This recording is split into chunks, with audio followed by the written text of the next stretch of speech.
Hey everybody, what's going on? Welcome back to How to Build. Today we're going to be going over Elhain. She's one of the 4 starter champs. If you're only here for artifact and mastery information, I'm going to be putting that up on the screen now. Feel free to pause that and use it as you will. If you'll notice, I did do all of the mastery trees so that you can choose. The offense tree is really a must, and then you choose the defense or support tree. There's really no wrong way to go as a new player. I just wanted to give you options for both trees, and then as you get a little further in the game and figure out exactly how you want to use her, you can take your free mastery reset and do a mastery tree differently, because there's a lot of different ways to do it depending on how you want to use her. But this is a good one to get you started that'll be effective no matter which route you take with defense or support. You can pick either one of those. And if that was all you were here for, I hope it was helpful. I appreciate you stopping by. Be sure to hit like and subscribe on your way out and catch what I upload in the future. And for anybody that wants to stick around, I'm going to be doing now a little bit more of an in-depth analysis on Elhain. We're going to talk about her stats, we're going to talk about her skills, where to use her, how to use her, and why I think a couple of the sets, things of that nature, would be good on her. So let's go ahead and get into it. She is an attack champ. She has the standard for the starters, increases ally HP in all battles by 15%. It's a great little leader skill to have earlier in the game, and it's going to help make her and whoever you're putting on your teams a little bit more survivable, make them a little bit easier for them to survive. So as far as base stats go, she's looking really good. She's got 14,370 base HP. That's going to be relatively easy to scale up just with substats alone and make her a little bit tankier. Her attack is pretty on par with rare attackers, 1233. It's pretty about what you'd expect from a rare attacker. Defense is what you would expect from a rare attacker as well. And then her base speed is actually really nice.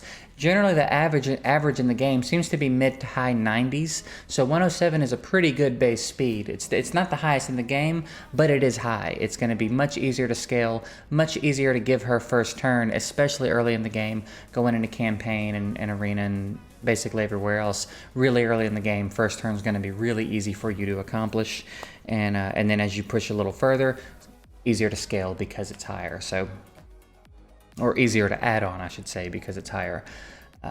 So solid base stats, pretty on par with a rare champ. And as far as the starters go, there's really no wrong option when it comes to the starters. A lot of people get freaked out about the starter champs and if they chose wrong, and people will tell you things, but there's really no wrong choice. They're all going to do well. They're all capable of farming for you. They're all capable of having pretty good success in arena.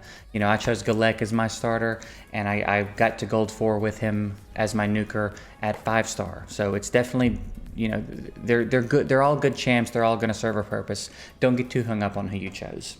Elhain is a fine champ. So let's go ahead and talk about her skills, and then we'll talk about where she's useful, or maybe we'll do that as we go through the skills. But her first skill, attacks one enemy, places an extra hit if this attack is critical. Now, generally, when you're new in the game, I'll tell you, don't put crit rate percentage on your gloves as the main stat. That's generally the blueprint for an attack champion, is crit rate percentage on the gloves, attack percentage on the armor. I'll tell you, generally when you're newer, just go attack percentage on the gloves, because it's kind of hard to gear with crit rate on the gloves and still get damage. You kind of, you have to work a little bit harder to get those artifacts and fill in all those gaps. You don't want your attack to take such a hit for the crit rate, because there's really no point in critting if your attack is super low. So I say generally really early in the game, go attack percentage on the gloves, and then grow into some crit rate percentage gloves as you get further along. With her, if she crits, she hits again, so maybe those numbers will balance themselves out. Maybe 2 hits on a weaker attack that are critting will equal 1 hit that has high attack but not a lot of crit. Does that make sense? So I think you could kind of choose here. If you wanted to go crit rate percentage on the gloves, go for it. If you wanted to go attack percentage on the gloves, go for it. But as you get a little further and you get your hands on some nicer artifacts, you are going to want to go crit rate percentage on the gloves for sure. So up to you, depending on where you're at. Gauge your gear, gauge where you're at, gauge her damage, and play around with it and figure out what you need to do. But it's a cool skill, relying on the crit rate. Second skill, attacks one enemy, then attacks all enemies. Has a 15% chance of inflicting has an extra 15% chance of inflicting a critical hit.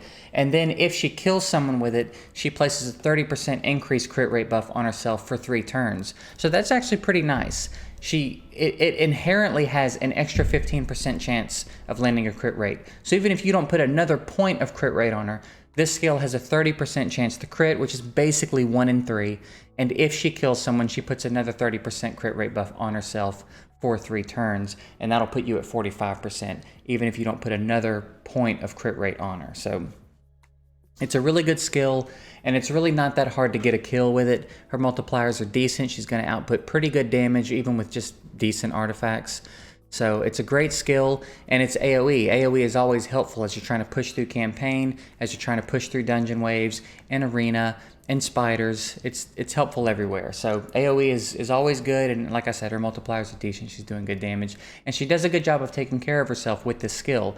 It inherently has the crit rate buff, and then if she kills someone, she gives herself an extra a crit rate buff for 3 turns. So good skill. And then her last skill is just attacks all enemies 2 times. So it's an AoE double hitter.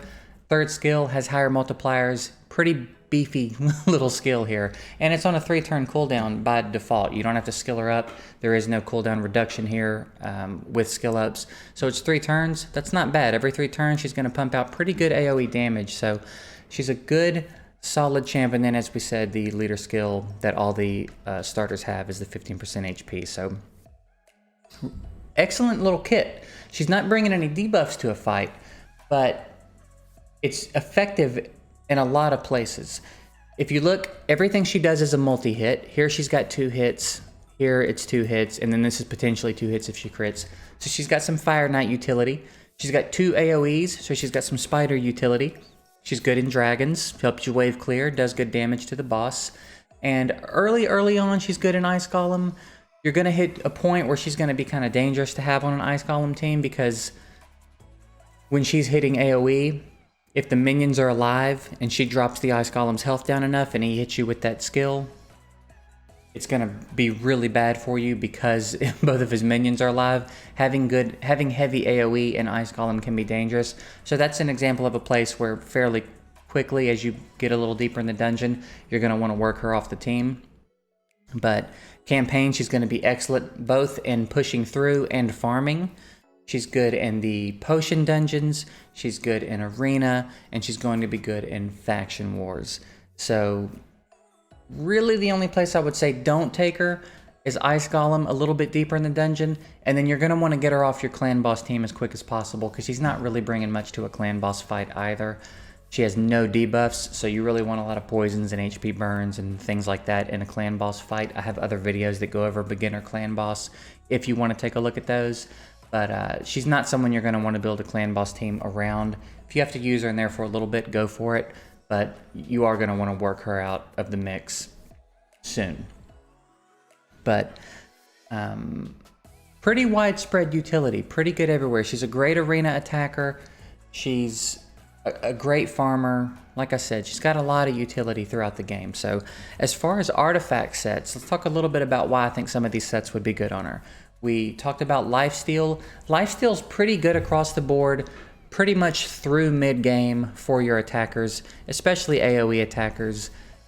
AoE attackers on Lifesteal do a really good job of keeping themselves healed up. It's a very safe set, so you may sacrifice a little bit of the damage or some more exciting or stronger effects even that you get from other sets, but she's going to do a good job of keeping herself healed.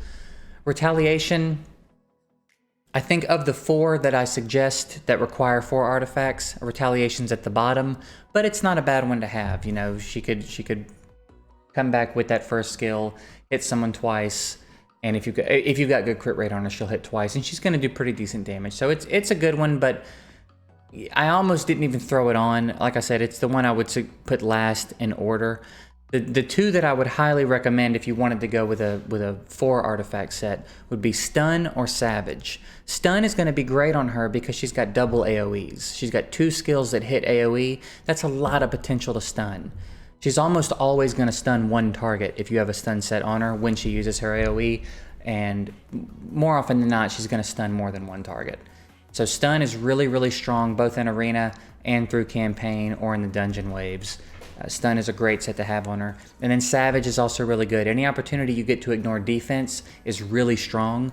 So having that 25% ignore defense on her, especially with her having 2 AoE skills, you're going to see a big bump in her damage if you can get a solid Savage set on her. So Stun and Savage would be the ones I would recommend of the ones that I talk about.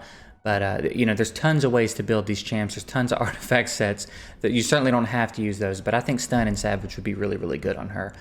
As far as the artifact, the 2 sets, we've got offense, crit rate, crit damage, speed, cruel, and then the divines. Divine offense, divine crit rate, divine speed. And those are all fairly self-explanatory. Earlier in the game, you know, you're going to be looking for the offense and the crit rates and the speeds. And then as you start to get your hands on some more interesting stuff, you can graduate into the more interesting sets. But I think offense, crit rate, speed is a great way to go if you're new. And at the beginning of the video, I put all this up on the screen, so you can hop back there and pause and take a look and see what stats you're gonna put where and all that fun stuff. But yeah, I think she's a solid champ. She's gonna be good at least through mid game. She's got enough widespread utility, and she's good enough and easy enough to build that she's a great pick if you chose her as your starter. And she's going to do a lot of really good things for you for a good while. So she's worth the effort. She's worth the time. You could 6-star her and feel comfortable about it. You won't ever have to regret 6-starring her, I don't think. By the time you stop using her, you will have gotten so much out of her. She will have been well worth the 6-star. So don't hesitate to 6-star her. She is a good champ. She's worth the time. She's worth the effort. And I think that about wraps it up. I think we've gone over everything for her that we need to go over. And as I said, the masteries are at the beginning too.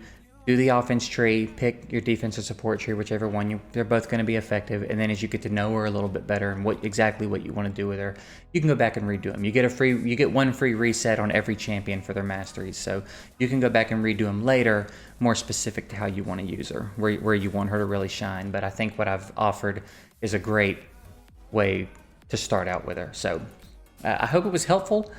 I appreciate you guys watching. Be sure to hit the like button if the video was helpful, and subscribe. I try to put out a few raid videos a week on top of other content that I put out. I try to upload every day. So, you know, if you like what I'm doing and you want to help me out, subscribe is the easiest and best way to do it. So beyond that, I appreciate you guys watching, and I'll catch you in the next one.